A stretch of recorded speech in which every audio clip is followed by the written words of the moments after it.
입니다. 아멘. 아멘. 우리 먼저 말씀 한번 선포하고 우리 반주 오면 우리 합심으로 기도할 텐데요. 오늘 함께 은혜 받으실 말씀은 마태복음 15장 21절부터 28절까지 말씀입니다. 마태복음 15장 21절부터 28절까지 말씀을 한 절씩 선포하고 우리 합심으로 한 번 더 기도합니다. 마태복음 15장 21절부터 28절까지 말씀을 저 한 절, 여러분들 한 절 한 절씩 우리 선포하겠습니다. 마태복음 15장 21절 말씀 선포합니다. 예수께서 거기서 나가사 두로와 시돈 지방으로 들어가시니 가나안 여자 하나가 그 지경에서 나와서 소리질러 이르되 주 다윗의 자손이여 나를 불쌍히 여기소서 내 딸이 흉악하게 귀신 들렸나이다 하되 예수는 한 말씀도 대답하지 아니하시니 제자들이 와서 청하여 말하되 그 여자가 우리 뒤에서 소리를 지르오니 그를 보내소서. 예수께서 대답하여 이르시되 나는 이스라엘 집에 잃어버린 양 외에는 다른 데로 보내심을 받지 아니하였노라 하시니 여자가 와서 예수께 절하며 이르되 주여 저를 도우소서. 대답하여 이르시되 자녀의 떡을 취하여 개들에게 던짐이 마땅하지 아니하니라.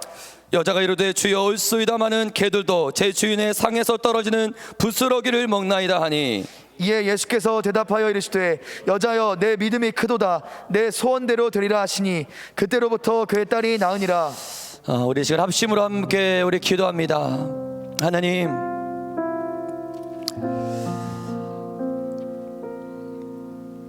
오늘 부스러기 은혜라도라는 제목으로 하나님 말씀을 듣기를 원합니다. 하나님, 제가 이 부스러기와 같은 제가 이 자리에 섰습니다. 이 부스러기와 같은 제가 이 자리에 나왔습니다. 하나님,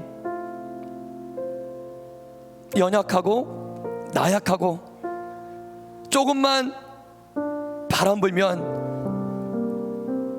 바람에 날려 응개지는 그 부스러기 같은 인생, 누구가 좀만 힘을 주면 부스러기가 되어 망가질 것만 같은 인생.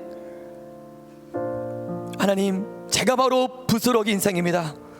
하나님, 제가 바로 부스러기 같은 사람입니다. 하나님, 내가 그 모습으로, 그 부스러기 같은 모습으로 이 자리에 나왔습니다. 하나님, 그래도 그 부스러기 같은 사람일지라도, 부스러기 같은 인생일지라도 주님은 그에게 은혜를 부어 주십니다. 하나님은 오늘 그 은혜를 허락하여 주시옵소서. 아멘. 그 은혜를 부어 주옵소서. 아멘. 부스러기 은혜라도 좋으니 그 은혜를 나에게 허락하여 주옵소서. 아멘. 부스러기 은혜를 나에게 주옵소서. 아멘. 화려한 은혜가 아니어도 좋습니다. 부스러기 은혜라도 좋습니다. 주님의 은혜를 사모합니다. 아멘. 나에게 그 은혜를 주시옵소서. 아멘. 주여, 삼창하시고 기도하겠습니다. 주여, 주여, 주여. 내가 바로, 하나님, 내가 바로 부스러기 인생입니다. 내가 바로 소라한 자입니다.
부스러기 같은 이 연약한 자가 감히 하나님 말씀을 증거하기 위해 강단에 섰습니다. 하나님이 설교가 화려하지 않아도 비록 부스러기 같은 메시지여도 하나님 그 메시지를 통해 하나님 일하시고 부스러기 같은 인생들을 세워주실 줄 믿습니다. 아멘. 하나님 이 시간 은혜로 이 자리에 섰습니다. 은혜 아니면 설 수 없는 자리입니다. 부스러기 은혜를 가지고 이 자리에 나왔습니다. 부스러기 은혜가 어떤 은혜인지 경험하기를 원합니다. 아멘. 가나안 여인이 어떠한 은혜를 경험했는지 나도 그 은혜를 사모합니다. 부스러기 은혜를 허락하여 주시옵소서. 아멘. 살려 주옵소서. 아멘. 예수님의 이름으로 기도드립니다. 아멘. 할렐루야. 아멘. 오늘 대예배를 말씀을 제가 들으면서 깜짝 놀랐습니다. 우리 목사님, 담임 목사님께서 오늘 말씀을 선포하시는데 제가 한 주간 동안 청년부 설교를 놓고 하나님께서 본문을 주셔서 그 본문을 가지고 기도하면서 설교 준비를 하고 묵상했는데 제가 한 주간 동안 묵상했던 그 메시지들과 그 본문의 말씀을 우리 담임 목사님께서 오전 예배 때 말씀하시는 거예요. 그러니까 일주일 동안 제가 씨름하고 제가 묵상했던 그런 말씀들을 강단에서 담임 목사님께서 동일하게 비슷한 말씀 또 동일한 말씀들을 선포하시는 거 보고 제가 깜짝 놀라기도 하면서 너무나 감사했습니다. 그리고 제가 하나의 확신을 가질 수 있었어요. 어떠한 확신이냐면 오늘 여러분들과 함께 나눌 이 본문의 말씀이 내가 정한 본문의 말씀이 아니구나. 아멘. 아멘. 내가 정한 본문의 말씀이 아니라 지난주도 설교했고 전에도 설교했지만 특별히 이번 주 오늘 여러분들과 함께 나눌 이 말씀은 이건 내가 결정하고 내가 선택한 본문이 아니라 하나님께서 선택하시고 하나님께서 결정하신 본문의 말씀이다라는 걸 제가 그런 확신이 들었습니다. 아멘. 그리고 하나님께서 여러분들의 사정과 여러분들의 형편을 알고 계신 하나님께서 제가 설교 메시지를 준비한 것이 아니라 하나님께서 이 메시지를 준비하셨다는 확신이 들었습니다. 하나님께서 오늘 이 부스러기와 같은 메시지일지라도 이 메시지를 통해 여러분들을 만나주시고 여러분들을 회복해 주실 줄 확신합니다. 아멘. 아멘. 아멘. 제가 여러분들에게 문제를 낼 거예요. 예수님께서 공생의 사역 가운데 예수님 하셨던 세 가지 사건이 있는데 앞에 화면 보시면 세 가지의 사건이 나와 있습니다. 첫 번째 사건은 12해 동안 혈류병을 앓은 여인이 고침을 받은 사건이 있어요.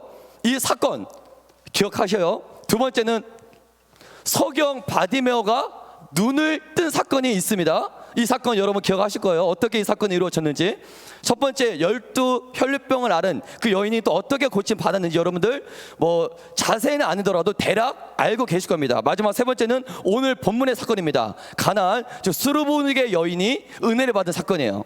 자, 보기를 3개 드렸어요. 첫 번째는 12해 동안 혈류병을 앓은 여인이 고침받은 사건. 두 번째는 소경 바디메오가 눈이 떠진 사건. 마지막 세 번째는 오늘 본문의 말씀처럼 스르보닉의 여인, 가나안 여인이 은혜를 받은 사건. 여러분 이 세 가지 사건의 공통점은 무엇일까요? 다 알고 계시지만 쑥스러워서 속으로 지금 다 정답을 외치신 줄 믿습니다. 여러분 이들은 모두 다 은혜는 받았지만 따라하겠습니다. 부스러기 은혜를 받았습니다. 부스러기 은혜를 받았습니다. 부스러기 은혜를 받았습니다. 부스러기 은혜를 받았습니다. 이들은 예수님에게 주목을 받지 못했던 자였어요. 이들은 예수님으로부터 시선을 외면하겠던 자였어요. 예수님께서 이들을 고쳐주셨지만 이들이 예수님에게 나아갔을 때 예수님은 이들을 쳐다보지 않았습니다. 이들에게 관심을 두지 않았어요. 예수님은 이들이 아닌 다른 사람을 쳐다보고 계셨고 다른 곳을 향해 발걸음을 가고 계셨어요. 즉 이들은 모두 다 은혜는 받았지만 예수님으로부터 외면과 침묵과 한편으로는 거절감을 경험했던 사람들이었다는 것입니다. 그래서 저는 이들을 향해 부스러기 은혜를 받은 자다 이렇게 제가 표현하고 싶습니다. 오늘은 부스러기 은혜라도 라는 그런 제목으로 여러분들과 함께 은혜를 나누기를 원하는데요. 하나님 나라의 이방인에서 하나님 나라의 주인공으로 은혜 받은 이 여인을 통해 여러분들과 함께 메시지를 나누려고 합니다. 여러분 모두 다 부스러기 은혜보다 이왕이면 화려한 은혜, 많은 사람들이 주목하는 은혜를 받기를 원하실 거예요. 특히 젊은 청년이기 때문에 또 나름대로 영적인 야망이 있습니다. 저도 20대 때 그랬던 것 같아요. 오늘 이 말씀을 통해 부스러기 은혜가 얼마나 값진 은혜인지 한번 살펴보기를 원합니다. 먼저 이 사건을 이해하기 위해서는 이 사건이 어떠한 배경에서 발생했는지 그 배경을 우리가 알아야 하는데요. 먼저 마태복음 15장 21절의 말씀을 한번 선포하도록 하겠습니다. 시작. 예수께서 거기서 나가사 두로와 시돈 지방으로 들어가시니. 여러분, 이 가나안 여인은 어느 지방에서 살았냐면 두로와 지방에서 살았던 것 같아요. 예수님께서 두로와 지방으로 들어가시는데 이 예수님 당시에는 두로와 이 시돈 지방이 매우 부유한 항구 도시였습니다. 하지만 역사적으로 보면 그곳은 우상 숭배의 본거지였어요. 여러분들이 너무나 잘 아는 그 아합 왕의 아내 이세벨, 그러니까 이스라엘을 바알 천주로 만든 장본인이었던 이 이세벨 여왕의 고향이 바로 시돈입니다. 이처럼 구약 성경을 보면 이 두로와 시돈은 하나님으로부터 늘 심판의 대상이 되어 왔던, 영적으로 매우 취약했던, 매우 조금 참 연약했던 그런 곳이었습니다. 예수님께서는 그 두로와 시돈 지방에서 가나안 여인을 만나십니다. 마태복음에서는 이 여인을 가나안 여인으로 표현하지만 마가복음을 보면 이 여인에 대해서 좀 더 자세히 설명을 하고 있어요. 우리 마가복음 7장 26절의 말씀을 함께 선포합니다. 시작. 그 여자는 헬라인이요 스로보니게 족속이라 자기 딸에게서 귀신 쫓아내 주시기를 간구하거늘. 마가복음 7장 26절. 우리는 이 7장 26절을 통해 이 가나안 여인은 헬라인이었다는 사실을 우리가 알 수 있습니다. 헬라인. 여러분, 그 당시 헬라인이었다는 것은 세계 공용어였던 헬라어를 배웠던 사람이었다는 거예요. 어느 정도 공부를 했던 사람이었다는 뜻입니다. 그리고 이어서 수르보니게 족속이라, 이 수르보니게라는 뜻은 시리아와 페니키아의 합성어예요. 즉 시리아 안에 페니키아라는 지방이 있었는데, 이 페니키아는 또 어떠한 지방이냐면 이 지중해 해안에, 지중해 바닷가 근처에 있었던 지방이 페니키아 지방이었습니다. 즉 페니키아 지방 안에는 두로와 시돈이라는 항구 도시가 있었는데, 예나 또 요즘이나 항구 도시는 부유합니다. 돈이 많아요. 이를 통해서 우리가 뭘 알 수 있냐면 이 가나안 여인은 헬라어를 사용할 줄 알았던, 어느 정도 공부를 했던, 배웠던 여인이었고, 또 어느 정도 부유했던, 좀 물질적으로 여유가 있었던 여인이었다는 사실을 우리가 알 수 있어요. 하지만 여러분, 이 가나안 여인이 세상적으로는 그러한 조건과 배경이 있었다 하더라도 이 여인에게는 문제가 있었습니다. 이 여인에게는 처참한 심각한 문제를 갖고 있었어요. 그 문제가 뭐냐면 그녀의 딸이 흉악한 귀신에 들린 그 영적으로 처참한 처지에 이 여인이 문제를 가지고 있었다는 것입니다. 여러분, 우리는 이 가나안 여인을 통해서 이걸 깨달아야 돼요. 이 여인이 갖고 있었던 영적인 문제가 단지 이 여인만 갖고 있는 문제가 아니라, 따라하겠습니다. 저와 여러분 모두가 가지고 있는 공통의 문제입니다. 아멘입니까? 아멘. 이 가나안 여인이 세상적으로는 화려했지만, 이 가나안 여인이 세상적으로는 부유했지만, 어느 정도 배웠지만, 내면을 보면 자신의 딸이 흉악한 귀신에게 들려있는 그 영적인 문제에 이 여인이 처해 있었다는 거예요. 여러분, 이 세상에서 아무리 값비싼 저택에 살고, 아무리 고급진 옷을 입고, 아무리 외제차를 타고 다니고, 아무리 고상한 언어를 사용한다 할지라도 이 땅에 살아가는 모든 사람은 누구나 다 영적인 문제를 가지고 있습니다. 여러분 인정하십니까?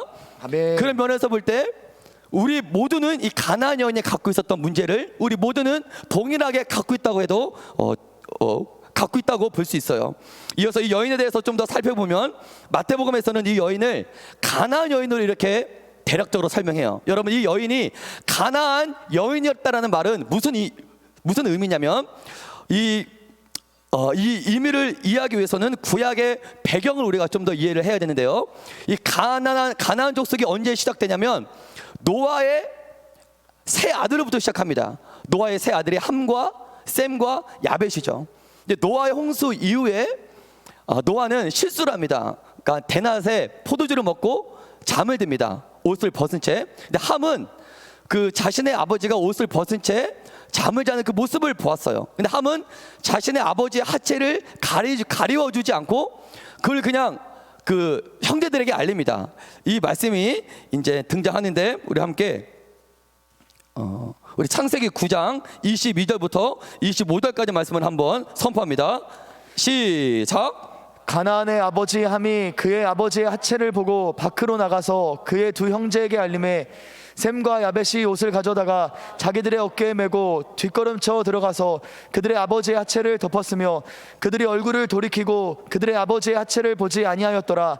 노아가 술이 깨어 그의 작은 아들이 자기에게 행한 일을 알고 이에 이르되 가나안은 저주를 받아 그의 형제의 종들의 종이 되기를 원하노라 하고.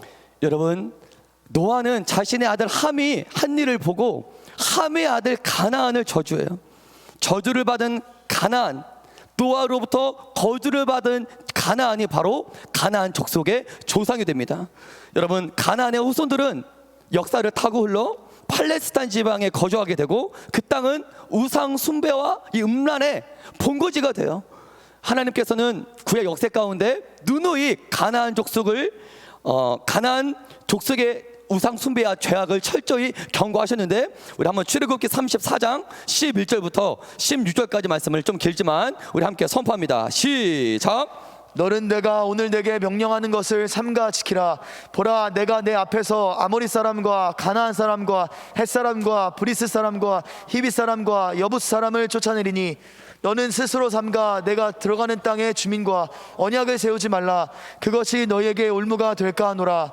너희는 도리어 그들의 제단들을 헐고 그들의 주상을 깨뜨리고 그들의 아세라상을 찍을지어다. 너는 다른 신에게 절하지 말라.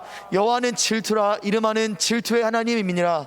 너는 삼가 그 땅의 주민과 언약을 세우지 말지니 이는 그들이 모든 신을 음란하게 섬기며 그들의 신들에게 제물을 드리고 너를 청하면 내가 그 제물을 먹을까 함이며 또 내가 그들의 딸들을 내 아들들의 아내로 삼음으로 그들의 딸들이 그들의 신들을 음란하게 섬기며 내 아들에게 그들의 신들을 음란하게 섬기게 할까 함이니라.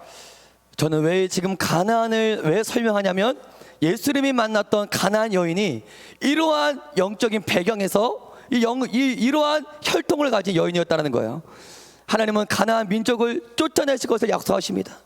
하나님은 가나안 족속과는 결혼도 하지 말라. 가나안 족속과는 어떠한 문화적 교류도 하지 말라.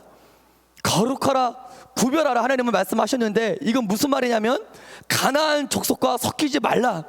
거룩하라, 이 말은 구별하라. 누구로부터 구별하라? 가나안 족속으로부터 구별하라.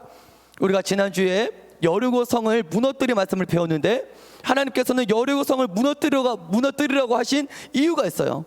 그 안에서는 인신 제사, 동성애, 수강과 같은 엄청난 더러운 죄악이 여리고 성 안에 가득했기 때문에 하나님은 여리고 성을 무너뜨려라.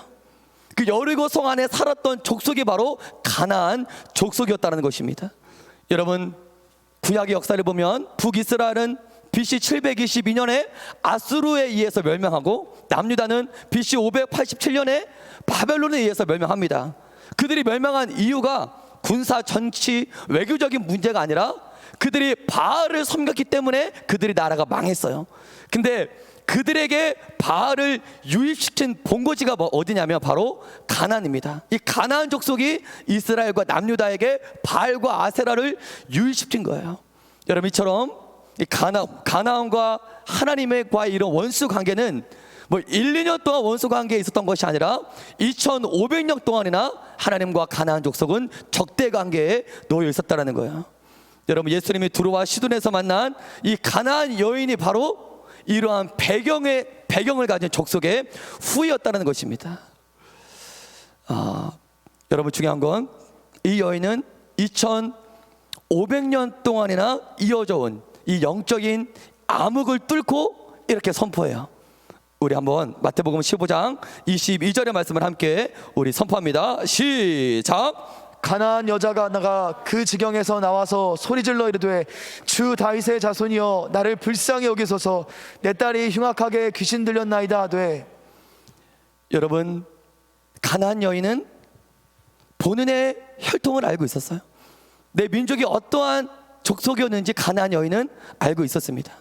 하지만 그 가나안 여인은 그럼에도 포기하지 않고 2500년 동안이나 지속돼 왔던 민족의 저주를 깨고 영적인 그런 혁명을 일으키는 이런 외침을 해요. 여러분, 이 외침은 지난주에 우리가 나눴던 기생 라합이 여리고성 안에서 붉은 줄을 달아내린 사건과 동일한 사건입니다. 이 여인은 이렇게 고백합니다. 주 다윗의 자손이요. 따라하겠습니다. 주 다윗의 자손이요. 한 번 더 선포합니다. 주 다윗의 자손이요. 여러분, 이 고백은 가나안 여인과는 전혀 어울리지 않는 고백이에요. 이 고백은 유대 민족이 다윗의 조상으로부터 곧 메시아가 나온다. 유대인들이 장차 다윗의 후손을 통해 메시아를 기다릴 때, 메시아를 소망할 때 유대인들이 사용했던 이 고백이 바로 주 다윗의 자손이요입니다. 이건 이방인들이 썼던 그 고백이 아니라 유대인들이 고백했던, 유대인들만이 사용했던 유대인들의 전유물이었다는 거예요. 여러분, 가나안 여인은 이 고백과는 전혀 상관이 없는 여인이었어요. 자신의 조상과 다윗 왕조와는 원수 관계였습니다. 하지만 이 여인은 그럼에도 불구하고 주 다윗의 자손이요, 2500년 동안이나 바알과 아세라를 자신의 주인으로 인정했던 그들의 민족이었지만, 이 여인은 2500년간의 그러한 악습을 깨고 바알과 아세라가 나의 주인이 아닌 예수님을 자신의 주인으로, 예수님을 자신의 구원자로 지금 인정하고 선포하고 있는 것입니다. 여러분, 우리는 이 여인을 통해 하나의 교훈을 얻게 돼요. 무슨 교훈입니까? 아무리 하나님과 아무리 원수 관계에 놓였다 하더라도 이 가나안 족속과 유대 족속, 가나안 족속과 다윗의 왕조와의 거리는 하늘과 땅보다 더 멉니다. 연결될래야 연결될 수 없는 영적인 거리감을 갖고 있어요. 가나안과 다윗의 혈통과는 하나 될래야 하나 될 수 없는 거리감이 있습니다. 하지만 예수님께서 이 땅에 오심을 통해, 할렐루야, 아멘, 예수님을 주인으로 모시기만 하면 내가 어떠한 배경과 내가 어떠한 그런 혈통과 내가 어떠한 그런 족속의 후예라 할지라도 예수님을 내 안에 주인으로 모시기만 하면 나도, 할렐루야, 아멘, 그 모든 영적인 거리감을 뚫고 다윗의 영적인 계보와 연결될 수 있다는 것입니다. 아멘. 우리는 이 여인을 통해서 2500년 동안 지속되어 온 이 가나안의 저주를 끊기를 원하시는 예수님의 마음을 알 수 있는 거예요. 하지만 이 역사는 단번에 이루어지지 않아요. 이 여인의 지속적이고 외로운 영적인 투쟁이 반드시 전제되어야지만 이 영적인 혁명은 일어나게 됩니다. 마태복음 15장 25절에 절하며라는 단어가 있어요. 여자가 와서 예수께 절하며, 이건 일회적인 행동이 아니라 계속적인 용법을 나타내는 단어입니다. 즉, 이 여인은 한 번만 예수님께 절했던 것이 아니라 계속적으로, 지속적으로 예수님께 절했다는 거예요. 계속적으로 예수님께 불을 지졌다는 것입니다. 하지만 예수님의 반응은 어떻습니까? 우리 마태복음 15장 23절부터 24절까지 말씀을 우리 함께 선포합니다. 시작. 예수는 한 말씀도 대답하지 아니하시니 제자들이 와서 청하여 말하되 그 여자가 우리 뒤에서 소리를 지르오니 그를 보내소서. 예수께서 대답하여 이르시되 나는 이스라엘 집에 잃어버린 양 외에는 다른 데로 보내심을 받지 아니하였노라 하시니. 여러분, 가나안 여인이 지금 예수님에게 다가가요. 근데 예수님은 이렇게 고백합니다. 나는 이스라엘 집에 잃어버린 양 외에는 다른 데로 보내심을 받지 않았다. 즉, 나는 너를 위해서 이 땅에 온 것이 아니라, 나는 가나안 여인인 너를 위해서 이 땅에 온 것이 아니라 나의 목적지는 누구다라는 거예요? 따라하겠습니다. 유대인이다. 유대인을 위해 왔다. 예수님께서는 지금 가나안 여인 앞에서 나의 시선과 관심은 네가 아니야. 나의 시선과 관심은 유대인을 향해 있어. 예수님 앞에서 그 연약한 부스러기와 같은 인생의 여인이, 부스러기와 같은 족속의 후예인 이 여인이 예수님 앞에서 그렇게 은혜를 달라고 간청하는데, 예수님은 냉혹하게 나의 관심과 나의 시선은 유대인이야, 나의 목적지는 너희가 아니라 유대인이야, 가나안 출신이 네가 아니라 은혜의 주인공과 내가 계획했던 은혜의 대상자, 기적의 대상자는, 내가 주려고 하는 은혜의 대상자는 유대인이라고 지금 이방인 여인에게 말하고 있다는 거예요. 여러분, 예수님 은혜를 간절히 사모했던 이 가나안 여인은 예수님으로부터 외면과 냉혹한 거절을 당하게 된다는 거예요. 우리는 이와 유사한 광경을 아까 잠시 나누었던 누가복음 8장 40절에서 48절 12 혈류병을 앓는 여인을 통해 이와 유사한 배경을 우리가 확인할 수 있는데요. 말씀이 약간 길지만 누가복음 8장 40절에서 48절까지 말씀을 우리 함께 선포하겠습니다. 누가복음 8장 40절에서 48절, 누가복음 8장 40절에서 48절 제가 읽어볼게요. 예수께서 돌아오심에 무리가 환영하니 이는 다 기다렸습니다. 이에 회당장인 야이로라는 사람이 와서 예수의 발 아래 엎드려 자기 집에 오시기를 간구하니, 여러분 여기까지 배경을 설명하면 회당장 야이로가 지금 예수님에게 내 딸이 지금 죽게 생겼습니다, 죽을 병에 걸렸습니다, 예수님이여 내 딸을 고쳐달라고 지금 예수님에게 간청해요. 42절, 이는 자기에게 12살 된 외딸이 있어 죽어가미로라. 예수께서 가실 때에 무리가 밀려들더라. 이에 12회를 혈루증으로 앓는 중에 아무에게도 고침을 받지 못하던 여자가 예수의 뒤로 와서 그의 옷가에 손을 대니 혈루증이 즉시 그쳤더라. 예수께서 이르시되 내게 손을 댄 자가 누구냐 하시니 다 아니라 할 때에 베드로가 이르되 주여 무리가 밀려들어 미나이다. 예수께서 이르시되 내게 손을 댄 자가 있도다. 이는 내게서 능력이 나간 줄 알미로라 하신대. 여자가 스스로 숨기지 못할 줄 알고 떨며 나와 엎드려 그 손댄 이유와 곧 나은 것을 모든 사람 앞에서 말하니, 예수께서 이르시되 딸아 네 믿음이 너를 구원하였으니 평안히 가라 하시더라. 여러분, 배경을 간단히 설명하면 예수님께서는 회당장 야이로의 기도를 들으시고 예수님께서는 지금 야이로의 딸을 고쳐주시기 위해 어디를 향하고 있습니까? 야이로의 집을 향하고 있던 길이었어요. 이해되시죠? 회당장 야이로가 간청해요, 내 딸을 고쳐달라고. 그래서 예수님께서는 회당장 야이로의 딸을 고쳐주시기 위해 회당장 야이로의 집을 향해 가고 있던 길입니다. 근데 예수님께서 야이로의 집에 가시던 그 도중에 뜻밖의 사건이 일어나요. 제가 이 사건을 질문과 답의 형식으로 한번 정리해 봤는데, 우리 화면 띄워주세요. 제가 하얀색 글자를 읽으면 여러분들이 노란색 답변해 주시는 겁니다. 제가 선포합니다. 예수님은 지금 누구를 만나러 가는 길이었나요? 야이로의 딸을 만나러 가는 길이었습니다. 예수님의 목적지는 어디였나요? 야이로의 집이었습니다. 예수님의 시선과 발걸음은 어디를 향하고 있었나요? 야이로의 집과 야이로의 딸을 향하고 있었습니다. 그럼 곧 일어나게 될 은혜와 기적의 주인공 또한 누구로 보면 되나요? 야이로의 딸로 보면 됩니다. 예수님은 지금 그 누구가 아닌 야이로의 딸을 고쳐주시기 위해 야이로의 집을 향하고 있었어요. 예수님을 따르던 모든 사람들 또한 예수님을 따라 어디를 향해 가고 있었나요? 야이로의 집을 향해 가고 있었습니다.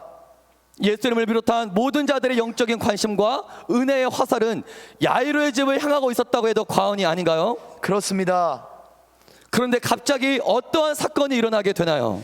12회 동안 혈류증을 앓았던 여인이 예수님의 옷자락을 만지는 사건이 일어나게 됩니다. 혈루증을 앓았던 여인은 왜 예수님 정면이 아닌 왜 예수님의 등 뒤로 갈 수밖에 없었나요? 예수님의 시선과 방향이 자신이 아닌 야이로의 집을 향해 있었다는 사실을 알고 있었기 때문입니다. 이 혈루증 앓은 여인은 알고 있었어요.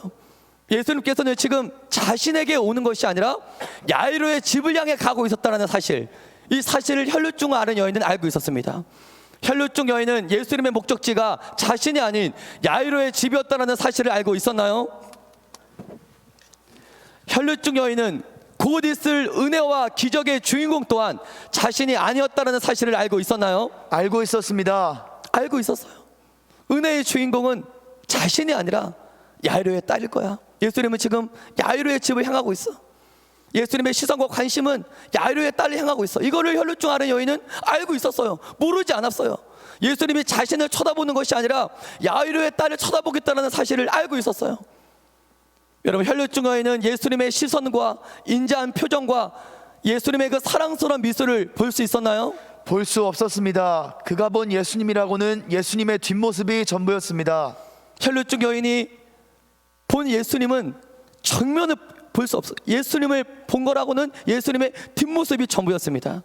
예수님께서 자신의 이름을 불러주는 예수님의 자신의 이름을 들은 적이 있나요? 없었습니다. 그럼에도 혈루병 여인은 어떻게 합니까? 예수님의 등 뒤에 다가가 옷자락에 손을 대었습니다. 여러분, 예수님의 얼굴을 본 적이 없고 예수님의 시선과 마주치지 못했어도 예수님의 시선과 목적지가 내가 아닌 다른 일을 향해 있다 할지라도 여러분, 은혜의 주인공이 될 수 있습니까? 아멘. 따라하겠습니다. 은혜의 주인공이 될 수 있습니까? 주인공이 여러분, 될수 있습니다. 예수님의 주목과 관심을 받지 못해도 은혜의 주인공이 될 수 있습니까? 될 수 있습니다. 은혜의 주인공이 될 수 있다는 거예요. 여러분, 중요한 건 오늘 본문에 가나안 여인이 처한 이 현실이 혈루병 여인이 처한 현실과 동일하다는 것입니다. 주님, 나를 불쌍히 여겨주소서라고 외치는 가나안 여인에게 예수님께서는 나는 너를 위해 온 것이 아니야. 나는 유대인을 위해 왔어. 유대인들에게 은혜를 주러 왔어. 유대인들에게 구원을 베풀기 위해 왔어.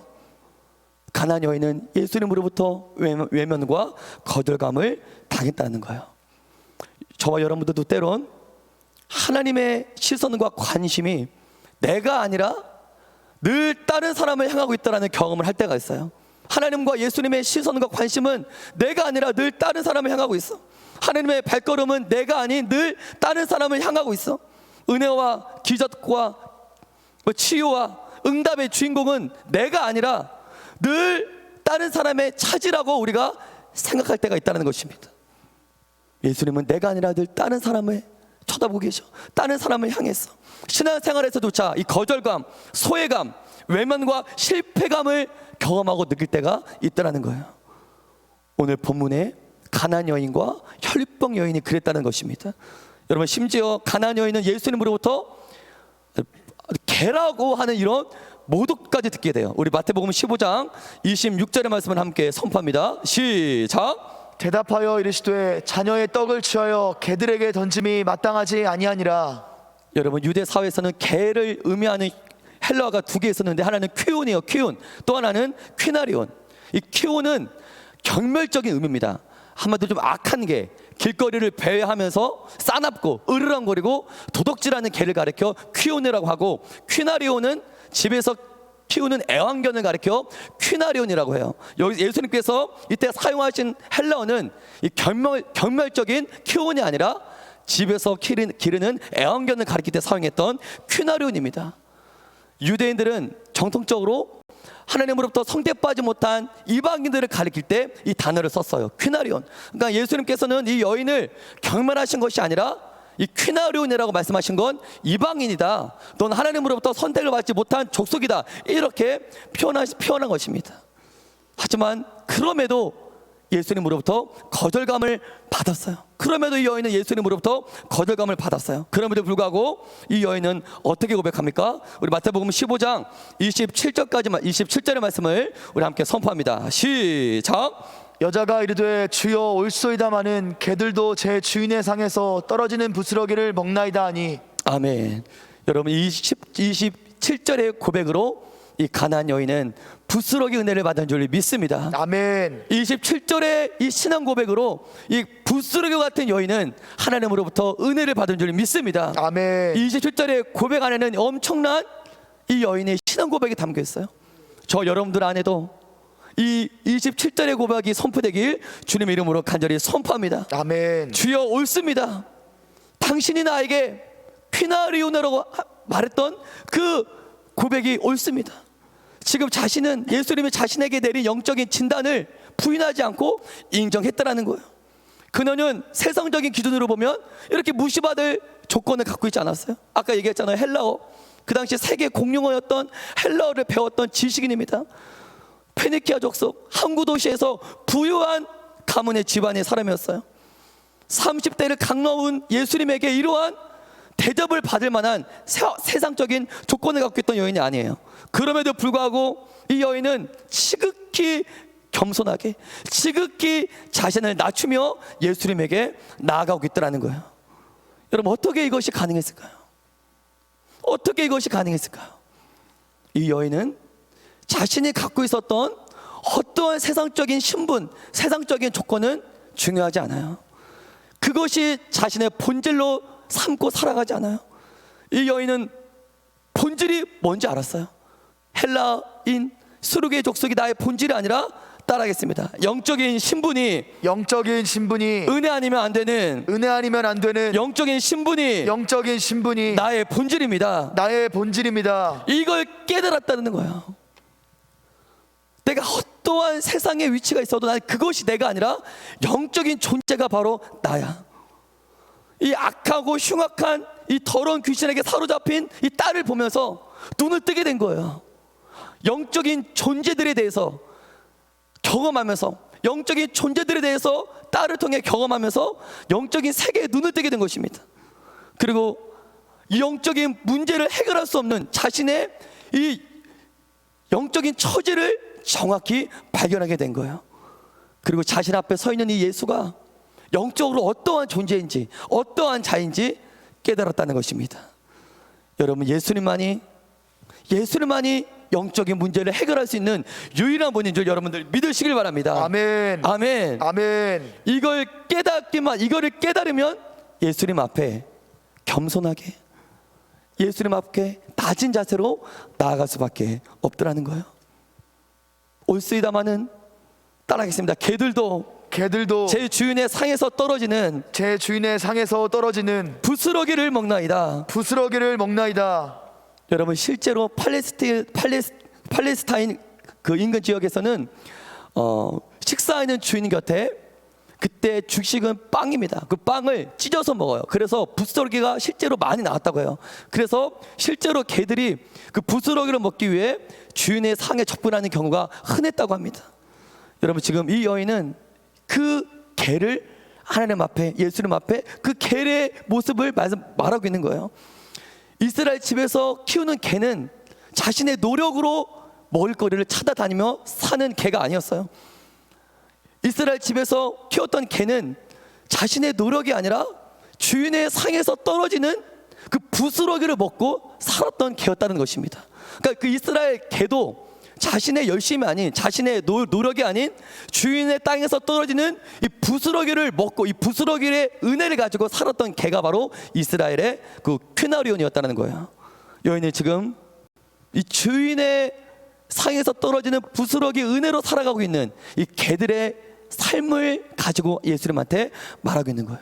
예수님, 이 개들조차 자신의 열심과 노력이나 자신의 자격으로 사는 것이 아니라 이스라엘 개들조차, 이 퀴나리온조차 주님의 은혜로 삽니다. 주인의 은혜로 살아갑니다. 부스러기의 은혜로 살아갑니다. 그러니까 본인도 이렇게 살고 싶더라는 거예요. 내가 헬라인이고 내가 부유한 페니키아 족속의 그런 가문이지만 내가 나의 열심과 나의 어떠한 노력과 나의 사회적인 세상적인 그런 신분으로 살고 싶은 게 아니라 나도 주인의 상에서 떨어지는, 따라하겠습니다, 은혜로 그 은혜로 살고 싶습니다. 그 은혜로 살고 싶다라는 고백임을 여러분들 믿으시길 바랍니다. 아멘. 그 은혜로 살아가겠습니다.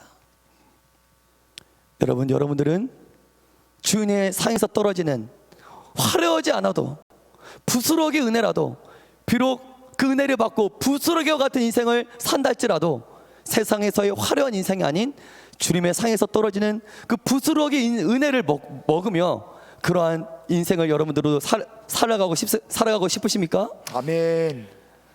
여러분, 많은 신앙의 선배들이 세상에서의 그런 맛있고 화려한 음식을 거부하고 금식을 하는 이유가 있어요. 얼마든지 화려한 음식을 먹을 수 있지만 그 음식을 다 거부하고 금식을 하는 이유가 있습니다. 그 이유가 무엇입니까?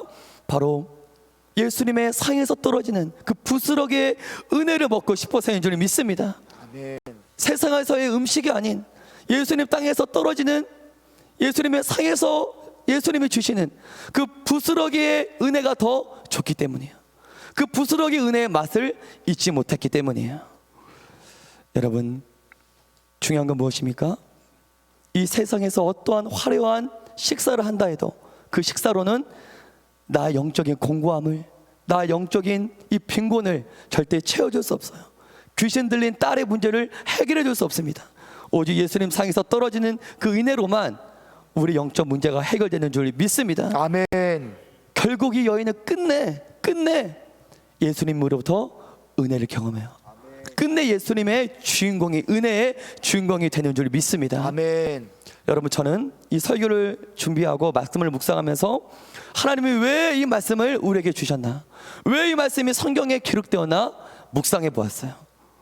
그리고 기도 가운데 결론을 얻게 되었습니다. 물론 지금까지 메시지 가운데 많은 메시지를 들었겠지만 저는 이렇게 정리하고 싶어요. 하나님이 이 사건을 우리에게 주신 이유, 이것입니다. 우리 따라서 선포하겠습니다. 이 세상에 은혜 받지 못할 자는 단 한 명도 없습니다. 단 한 명도 없습니다. 다시 한번 선포합니다. 이 세상에 은혜 받지 못할 자는 단 한 명도 없습니다. 단 한 명도 없습니다. 아멘. 아멘. 여러분들도 은혜 받을 수 있습니다. 아멘. 나도 은혜의 주인공이 될 수 있습니다. 아멘. 심지어 예수님이 나를 쳐다보지 않았다 할지라도, 예수님의 발걸음이 나를 향하고 있지 않다 할지라도, 아멘. 아멘. 예수님이 나는 너희가 나의 목적지가 아니라 그런 음성을 들었다 할지라도, 아멘. 아멘. 나는 너에게 은혜를 주려고 계획한 게 아니라 나의 관심과 시선은 다른 사람에게 있다, 그런 음성을 들었다 할지라도, 아멘. 아멘. 그래도 은혜의 주인공이 될 수 있다라는 거예요. 할렐루야. 아멘. 혹시 여전히 나는 은혜의 주인공이 될 수 없어, 나는 다시 회복될 수 없어, 나는 다시 일어날 수 없더라고 영적으로 포기하고 체념한 분들이 이 자리에 계십니까? 남들은 신앙생활하면서 하나님을 경험했다, 응답받았다, 해결받았다, 열어주고 풀어지는 기적을 경험하는데 하나님 왜 나에게는 아무런 응답이 없습니까? 은혜 받지 못하는 수만 가지의 이유를 만들어가며, 내 가문 때문인가? 내 조상 때문인가? 내가 옛날에 흉악한 죄를 지어서 그것 때문에 현재 은혜를 누리지 못하고 있는가? 수많은 은혜 받지 못하는 이유를 만들어내요. 여러분, 오늘 본문을 통해서 이 여인보다 은혜 받지 못할 환경을 가진 여인이 어디 있겠어요? 2500년 동안이나 하나님과 적대 관계에 있었고, 하나님이, 예수님이 직접 나는 네가 목적지가 아니야, 나의 목적지는 유대인이야, 예수님으로부터 직접 은혜의 대상자는 네가 아니라고 이러한 외면까지 받았던 이 여인보다 은혜 받지 못할 환경을 가진, 조건을 가진 사람이 어디 있겠어요? 여러분, 오늘 본문을 통해 우리는 하나의 사실을 깨달을 수 있어요. 은혜 받지 못하는 이유는 하나밖에 없습니다.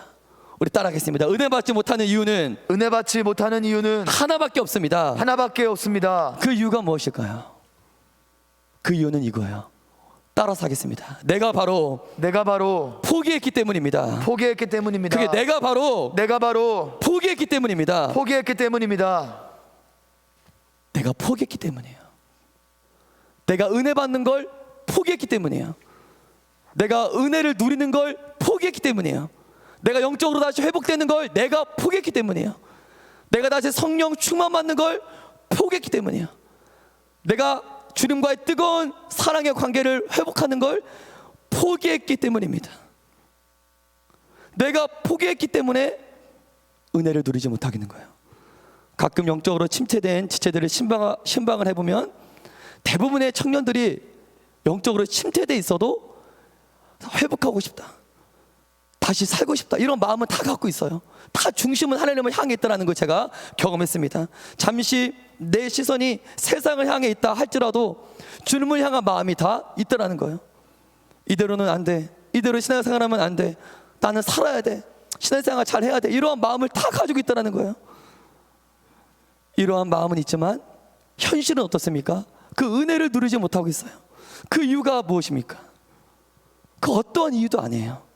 그것은 바로 마음은 있지만 내가 포기했기 때문이에요.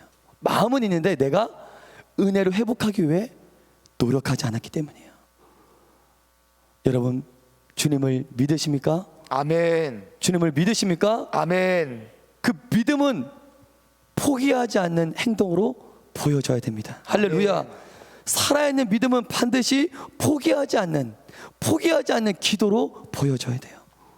여러분, 내가 행동하지 않으면, 은혜를 회복하기 위해 노력하지 않으면, 예수님은 그러한 나를 어떻게 평가하시냐면, 얘 단순히 그냥 행동하지 않았구나, 그걸로 평가하시는 것이 아니라, 내가 노력하지 않으면 예수님은 나를 믿음이 없는 자로 그렇게 평가하세요. 믿음이 없어서 그렇구나, 믿음과 분리된 자이구나, 믿음과 떨어진 자이구나, 그렇게 우리를 평가하신다는 거예요. 따라가겠습니다. 진짜 믿음은 포기하지 않는 것으로 보여져야 됩니다. 보여져야 합니다. 우리 반주해 주시고요. 여러분, 12해 동안 혈루증을 앓았던 여인, 그리고 예수님으로부터 외면을 받았던 이 가나안 여인, 여러분, 이 여인의 공통점은 부스러기 인생과 같았다는 거예요. 그리고 이 여인은 화려한 은혜, 모든 사람이 주목하는 은혜가 아니라 부스러기 은혜를 사모했다는 것입니다. 우리 마태복음 11장 12절의 말씀을 함께 우리 선포하겠어요. 시작. 세례 요한의 때부터 지금까지 천국은 침노를 당하나니 침노하는 자는 빼앗느니라. 아멘. 따라하겠습니다. 천국은 침노하는 자의 것입니다. 하나님 나라는 은혜의 주인공은 침노하는 자의 것입니다. 할렐루야. 아멘. 여러분, 은혜를 사모하십시오. 포기하지 마십시오. 아멘. 아멘입니까? 아멘.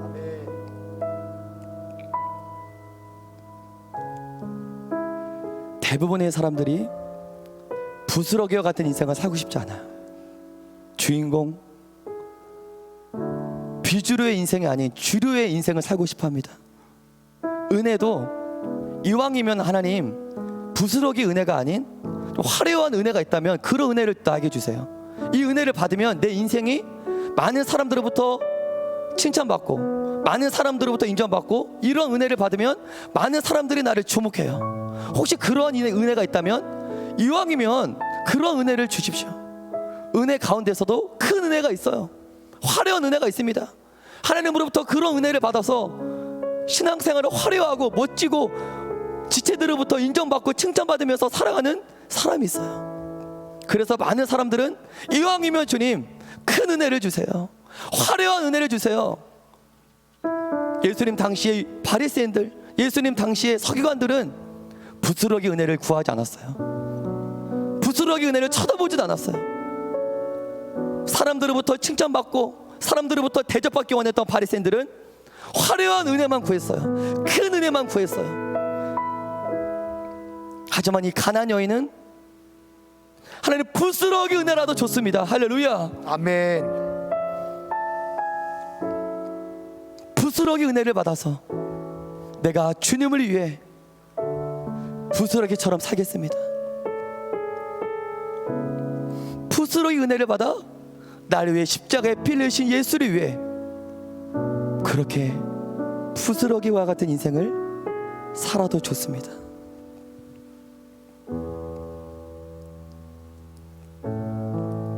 화려한 은혜가 아니어도 좋아요. 주목받는 은혜가 아니어도 좋아요. 여러분, 남들이 큰 은혜를 받고 있다고, 남들이 큰 기적을 받고 있다고, 남들이 화려한 은혜를 받고 있다고 비교하지 마세요.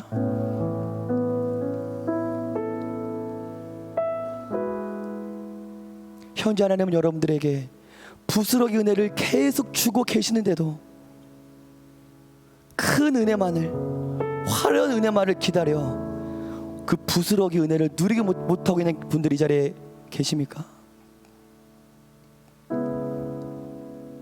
부스러기 은혜라도 내 인생을 변화시키기에 충분합니다. 아멘. 부스러기 은혜일지라도 내 영적인 모든 문제를 해결하기에 충분합니다. 그 부스러기 은혜일지라도 내 인생을 그 은혜 가운데 승리로 살아가기에 그 은혜라도 충분해요. 우리 시간 함께 두 눈 감고 기도하기를 원해요.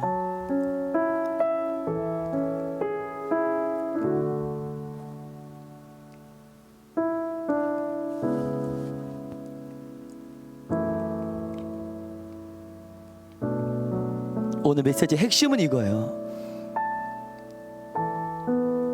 혈루증 여인, 가나안 여인 바디, 소경 바디메오.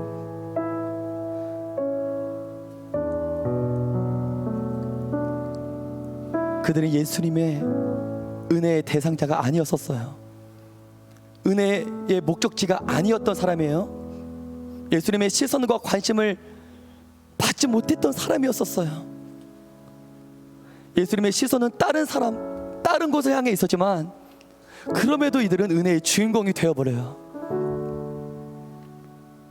하나님, 지금 하나님이 예수님이 나를 쳐다보고 있지 않아도 상관없어요. 예수님이 천재 나를 주목하고 있지 않다 할지라도 그거에 내가 상관하지 않겠습니다.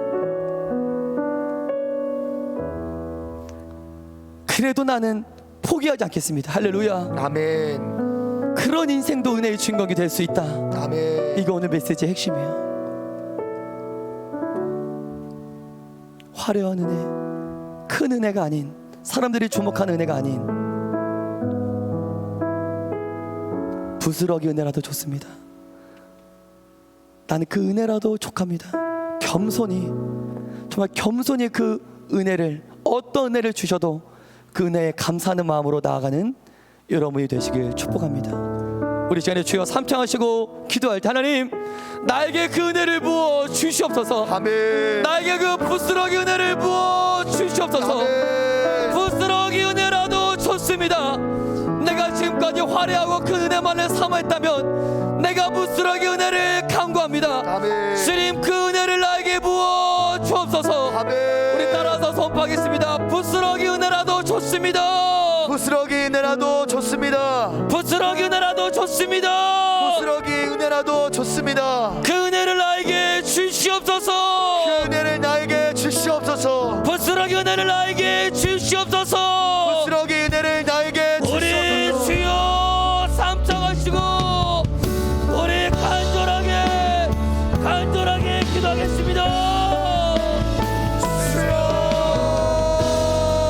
수요, 수요, 수요.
부스러기가 되는 걸 두려워했습니다.